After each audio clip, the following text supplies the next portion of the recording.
antes de eu falar disso, eu peço que você se inscreva aqui no canal. Olha, é um segundinho, é só embaixo do vídeo tem um botão inscrever. Agora vamos falar sobre o Alexandre. Eu vou mostrar aqui um trecho da fala dele antes. A fala dele no evento que ele foi, falando sobre liberdade de expressão. Olha só. Não é possível defender volta de um ato institucional número 5, AI-5, que garantia tortura de pessoas, morte de pessoas, a extinção do Congresso, o fechamento do Congresso do Poder Judiciário. Olha, nós não estamos numa selva. Liberdade de expressão não é liberdade de agressão. Não é possível. Aqui, liberdade de expressão não é liberdade de agressão. O Daniel Silveira não apenas defendia a volta do AI-5 lá no vídeo que fez ele ser condenado, como ele defendia que as pessoas entrassem na STF, matassem os ministros, descreveu como ele queria que matasse o Alexandre de Moraes, o Fachin. O Fachin foi coisa horrível que ele falou do Fachin.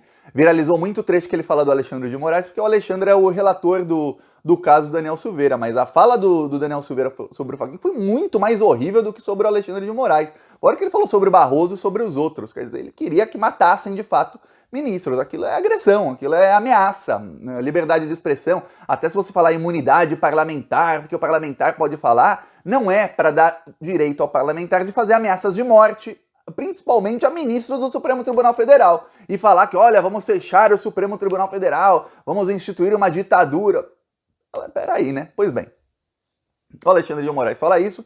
O Daniel Silveira foi condenado a 8 anos e 9 meses. Alguns ministros do STF acham agora, depois do indulto do Bolsonaro, que talvez a pena tenha sido um pouquinho grande, porque o bolsonarismo começou a usar a pena do Daniel Silveira para comparar com penas de casos de roubo, casos de furto, casos de tráfico. Falar, olha, um traficante pegou 5 anos e o Daniel Silveira, só por falar, pegou 8 anos e 9 meses. Só que o traficante, ele tá lá vendendo lá a droga dele ou cometendo algum outro crime, ele não tá tentando implantar uma ditadura no país. O Daniel Silveira estava, inclusive 8 anos e 9 meses, se você pensar para quem tá tentando implantar uma ditadura, falando em matar ministros do Supremo Tribunal Federal e fechar um dos 3 poderes, 8 anos e 9 meses ficou barato pro Daniel Silveira. Ele não estava ameaçando de morte uma pessoa, ameaça... Tanto é que o André Mendonça, que votou pela condenação dele, ele tirou os crimes dos atentados contra a democracia. A pena aí a pena do Daniel Silveira na votação, no voto do André Mendonça, foi de 2 anos e 4 meses, 2 anos e 5 meses,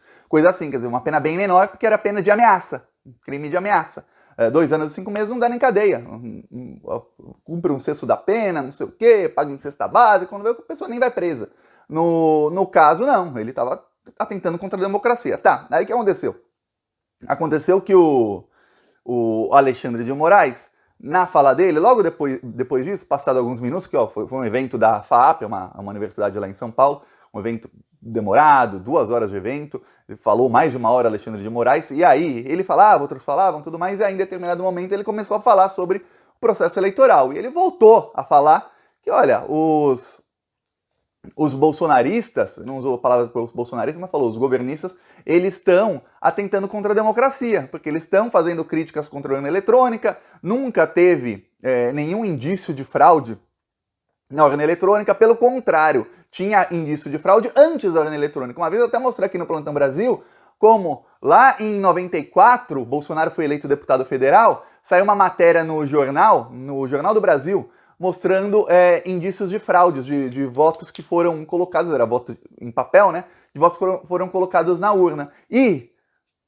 entre os deputados que estavam envolvidos estava lá Jair Bolsonaro. Quer dizer, o Bolsonaro, ele fraudava votos quando não existia urna eletrônica. Ele quer que não exista mais urna eletrônica para ele voltar a fazer o que fazia 30 anos atrás, que é o quê? Fraudar votos. 30, no caso, 28 anos atrás. Fraudar votos, colocar ali cédulas de papel de gente que não existe para ganhar mais votos. Só para que você saiba qual é a estratégia do Bolsonaro. Aí ele falou, olha, vamos usar a letra da lei. Vamos ter a candidatura cassada. Quem for candidato e ficar falando contra a urna eletrônica. O recado foi direto para o Bolsonaro. Mas o Alexandre não é tonto. O Alexandre, ele não vai, eu duvido, Thiago, duvido, tá? Pessoalmente, eu duvido. Pode acontecer? Pode. Adoraria até que acontecesse, mas eu duvido que o TSE, o Alexandre de Moraes, ou quem quer que seja, casse a candidatura do Bolsonaro. A não ser que o Bolsonaro cometa um crime muito assim, olha, nossa. Mas os deputados bolsonaristas, os candidatos a deputado, a senador, deputado federal, deputado estadual, senador e até a governador bolsonaristas, eles que se cuidem. Eu desafio a senhora Carla Zambelli a continuar falando que, olha, a urna eletrônica é passível de fraude. Fala isso, Carla Zambelli. Vai lá falar. Vai, eu desafio, Carla. Eu desafio o Daniel Silveira. Esse já tá inelegível, esquece. Eu desafio lá o Eduardo Bolsonaro a falar que, olha, vai ter fraude na urna, não sei o quê. Desafio todos os deputados bolsonaristas a, em coro, fazer uma live todos juntos. Olha, põe aí 50 pessoas numa live, todos eles falando, tem fraude, eu quero ver. Você sabe o que vai acontecer? Vão ser todos caçados e alguns, talvez não todos, vão ser presos. Por que não todos? Porque alguns cometem o crime mais veemente, de uma maneira mais veemente e outros menos veemente. Mas vão acabar presos. E o Alexandre de Moraes já tinha avisado isso antes.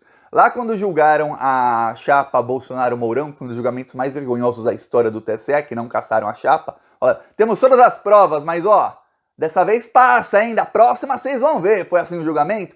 O Alexandre falou duas coisas aí, palavra dele, ele estava bravo naquele dia. Ele falou o seguinte: primeiro, quem usar disparos em massa para promover fake news nessa eleição vai ser preso. Ele não usou caçado, ele falou preso.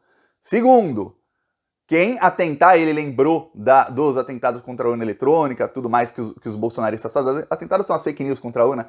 Quem disseminar fake news contra a urna eletrônica também vai ser preso.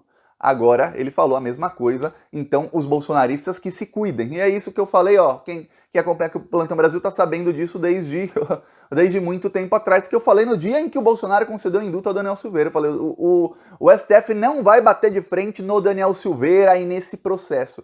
Vai bater pelas laterais nos outros bolsonaristas. Todo mundo vai sofrer. É igual a música lá da Marília Mendonça. Ninguém vai sofrer sozinho, todo mundo vai sofrer. Os bolsonaristas vão todos sofrer as consequências do que fez o Bolsonaro. E olha, o Alexandre de Moraes também não recuou. Ele falou que o processo contra o Daniel Silveira continua normalmente, independente de indulto. Isso vai ser julgado lá na frente, só quando acabar o processo.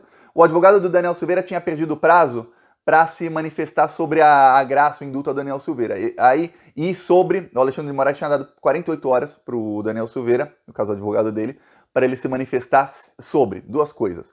Primeiro, o fato do Daniel Silveira não estar usando a tornozeleira eletrônica. Segundo, a graça, o indulto ao Daniel Silveira, se ele anexar o processo, se ele acha que tem que ter, se não tem.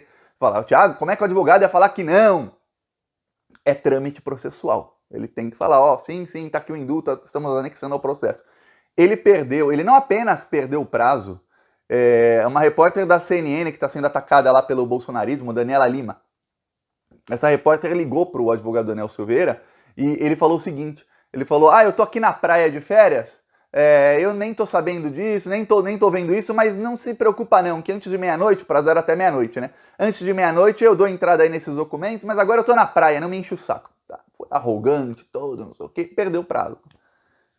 13 horas depois do prazo, o advogado falou que, olha, não teve problema nenhum com a tornozeleira eletrônica, que ela não carrega.